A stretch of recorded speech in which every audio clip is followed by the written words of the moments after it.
Welcome back. Now the P-platers who drive dangerously and film it for everyone to see. There are calls to have them shut down and charged.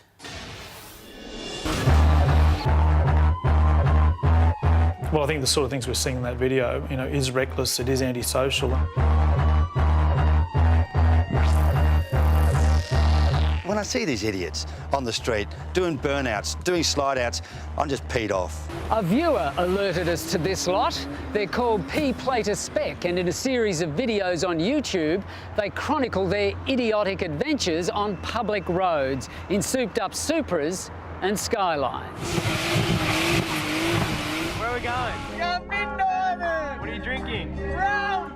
It just sends a shiver down your spine. Wet weather condition could have tripped over that curb really easily. Former race car driver turned road safety expert Russell White. You get the initial shot that they've got it under control, but there's 3 pieces of video there where it's ended up in the car being spun around. You can see them jump onto and off moving cars, hang from the roof, and they proudly admit to burnouts in front of the local police station. It pretty much shows that level of I guess, disrespect they have for not only the law but for other people, and really just putting that up their own behaviour above the safety of everyone else.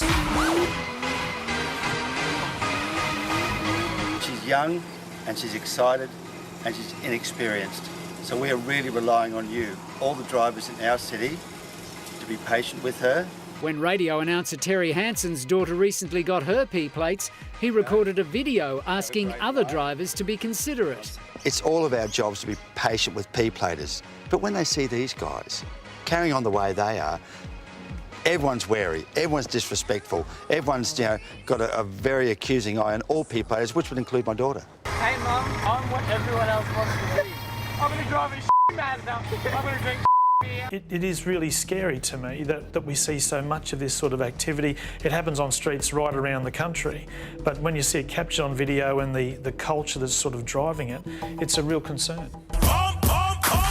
Their videos have been watched more than 100,000 times, which is obviously why they keep recording them. Apart from my concern for the fact that these guys are doing it and not yet dead, but it's coming, who's watching it who's no good at this is going to give it a crack?